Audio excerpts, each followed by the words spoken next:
ఆ విషయం అర్థం చేసుకోవటానికి ఎంతకాలం పట్టిందమ్మా. అమ్మ ప్రాణాలు వదిలే ఆఖరి క్షణంలో కూడా దగ్గర లేకుండా పోయాను. అమ్మ చనిపోతూ నిన్నే కలవరించింది. నువ్వు జీవితంలో స్థిరపడకుండానే తను వెళ్ళిపోతున్నందుకు ఎంత కుమిలిపోయిందో తెలుసా? అలాంటప్పుడు ఒక్క మాట కూడా నాకు తెలియపరచలేదే అమ్మా. తెలియపరచకపోవడం ఏమిటి? అమ్మ చావు బతుకుల్లో ఉండగా నిన్ను పిలవడానికి అక్కడికి వస్తే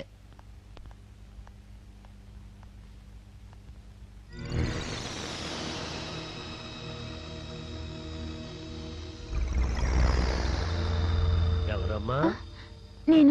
నేను మీ దగ్గర పనిచేస్తున్న రవి చెల్లెల్ని సార్. అలాగా?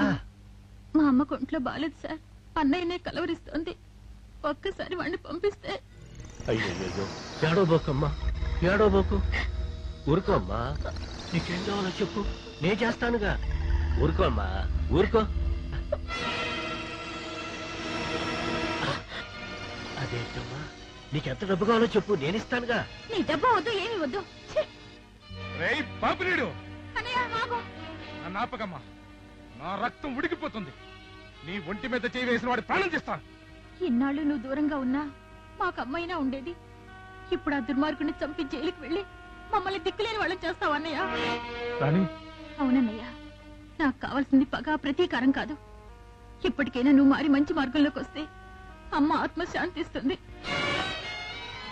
అలాగేనమ్మా, నువ్వు చెప్పినట్టే చేస్తాను. ఇప్పుడే వెళ్ళి పోలీసులకు లొంగిపోతాను. వాడి పాపాలన్నీ బయట పెడతాను.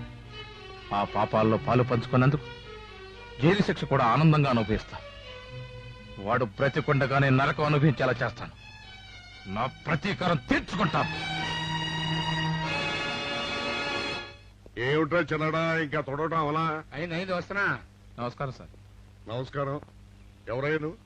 అవును, నువ్వు ఆ బాపిరెడ్డి గారి దగ్గర వర్కర్ కదా? అవును సార్. ఏమిటి రైటర్ నువ్వు చెప్పేది? నిజం సార్. రవిగాడు పోలీసులకు సరెండర్ అయ్యాడా? భైరవ, ఓం నమః శివాయ. Good morning sir. Good morning mister Vijay. Yes sir. నువ్వు టేకప్ చేయాల్సిన మొట్టమొదటి కేసు ఇదే. Take it. I wish you all the best. Thank you sir.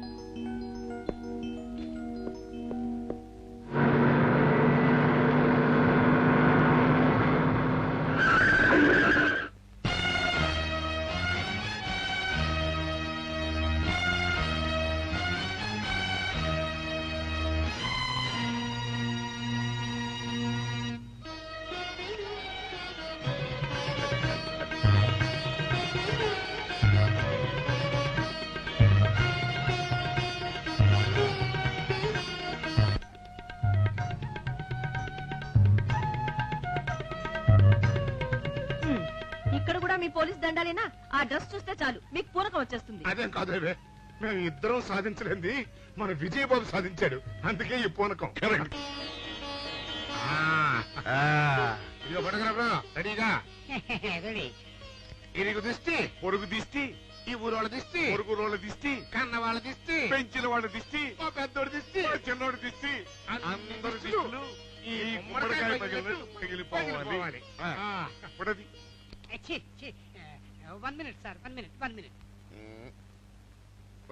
నేనేం చెప్పాను? వాడు ఫోటోలు తీసేవాళ్ళకు ఉన్నాడా? సరే నువ్వు వెళ్ళిపోయి. స్వాగతం సుస్వాగతం. ఆపుతావా నీ సినిమా స్వాగతం? ఇంకా ఎర్రనెల్ది పోతండి అమ్మా. నేనెవను, నేనే వెయ్యాలి. అన్ని సవ్యంగా సమకూడితే నువ్వు దండేసే రోజు ముందుందమ్మా. ముందు మమ్మల్ని రే చిన్నడా అందుకు.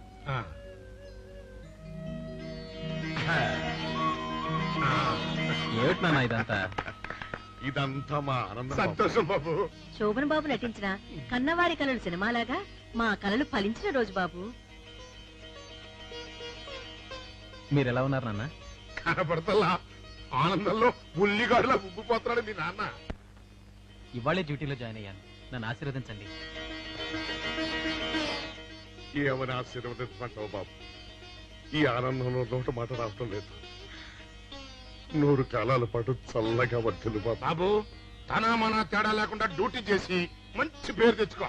అవునవును, కర్తవ్యం సినిమాలో విజయశాంతి లాగా. ఏమిటి ఆడపిల్లలానా? కాదు కాదు, అంకుశం సినిమాలో రాజశేఖర్ లాగా. బాగానే కవర్ చేసావు. బాబు, ముందు లోపలికి వెళ్ళి దేవుడికి దండం పెట్టుకో.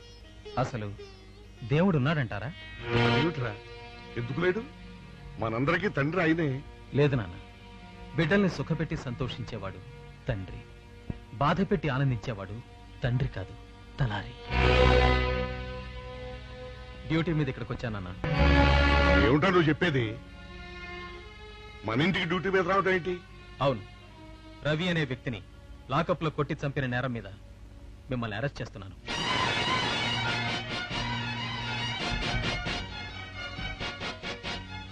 రవి ఆడట చచ్చిపోయాడరా? రాత్రి మేము లాకప్ లో పెట్టినప్పుడు బాగానే ఉన్నాడే. సారీ, అవన్నీ మీరు కోర్టులో చెప్పుకోండి. అరే, ఇవి మనం నేరస్తులను అరెస్ట్ చేసినప్పుడు ప్రతిసారి చెప్పే మాటలేరా? కానీ ఇవాళ మనం ఆళ్ళు నేర్పిన నోట మటినాల్సి వస్తుంది. ఆగు, వాళ్ళని అరెస్ట్ చేయడానికి వీల్లేదు. లేదమ్మా, ఇవాళ వాడు మొదటిసారిగా డ్యూటీ నిర్వహిస్తున్న రోజు. అడ్డు రాకమ్మా.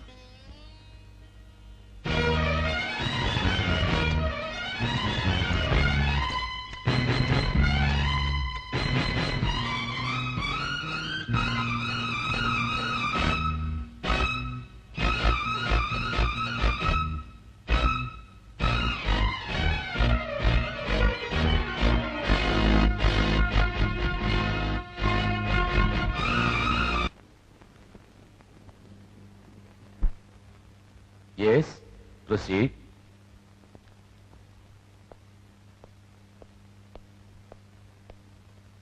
జూలై 12వ తేదీ సాయంత్రం 5 గంటలకు మీరిద్దరు ఎక్కడున్నారు? డ్యూటీ చేసి ఇంటికి వెళ్తున్నామండి. అప్పుడేం జరిగింది? అప్పుడేనండి రవి మాకు ఎదురొచ్చాడు. అప్పుడే కదా? అప్పుడే మేము అతను అరెస్ట్ చేసాం కూడా. జైల్లో అతన్ని మీరు కొట్టారా? అబ్బే లేదండి, అస్సలు కొట్టలేదు. ఒరే ఒరే, నువ్వు అబద్ధం ఆడుతున్నావు. అబద్ధం ఆడడం తప్పు. చెప్తే మనం ఇరుక్కుపోతాం. ఇరుక్కుపోయినా సరే అబద్ధం ఆడకూడదు. కొట్టిన మాట నిజమేనండి, కానీ గట్టిగా కొట్టలేదండి. 1-2 నిదానంగా కొట్టామండి.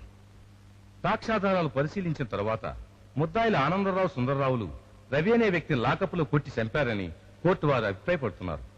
రక్షకభటులు అయి ఉండి భక్షకభటుల్లా ప్రవర్తించినందుకు సెక్షన్ ఐపీసీ 104 ప్రకారం 5 సంవత్సరాల కఠిన కారాగార శిక్ష విధించడమైనది.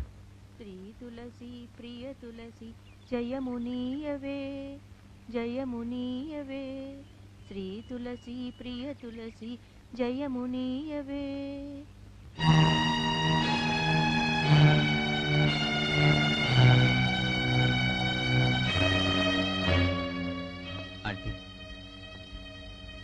ఉదయం ఆటకి గుణసుందరి సినిమా చూశాను. తులసమ్మను వేడుకుంటేనైనా మీ నాన్న చిన్నాన్న బయటపడతారేమోనని ఇలా ప్రార్థిస్తున్నాను. నువ్వు ఇలా బాధపడుతుంటే నేను భరించలేనంటే. భరించలేకపోతే నన్ను తీసుకెళ్లి జైల్లో పెట్టి గొప్పగా పేరు తెచ్చుకో. ఆంటీ, లేకపోతే ఏంట్రా, నిన్ను చిన్నప్పటి నుంచి గుండెల మీద వేసుకుని ప్రాణానికి ప్రాణంగా పెంచినందుకు జైల్లో పెట్టావుగా. అసలు వాళ్ళు హత్య చేశారని నువ్వు నమ్ముతున్నావా? కొంచెం కూడా ఆలోచించకుండా గొప్పగా అరెస్ట్ చేసావు. లేదండి, నా డ్యూటీ నేను చేశాను. నాకు తెలుసు అంటే వాళ్ళు నేరస్తులు కారని. తెలిసినట్టయితే వాళ్ళని బయటికి తీసుకురావచ్చుగా. తీసుకురావచ్చు, కానీ దానికి సరైన సాక్ష్యాలు కావాలంటే ఎలాగైనా ఆ దోషుల్ని పట్టుకుని మా నాన్నని చిన్నాన్నని నిర్దోషులను నిరూపించి బయటికి తెస్తాను. నన్ను నమ్ము. పిలిచారా సార్? 12వ తారీఖు రాత్రి ఏం జరిగింది? ఆ రోజు రాత్రి నేనేదో రాసుకుంటూ ఉండగా సుందర్రావు ఆనందరావులు కలిసి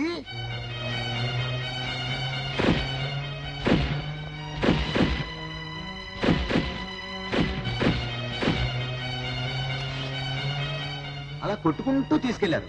వాళ్ళు కొట్టిన దెబ్బ ఎక్కడ తగిలిందో ఏమిటో. పాపం పొద్దున్న చూసేటప్పుడు చచ్చిపోయి ఉన్నాడు సార్.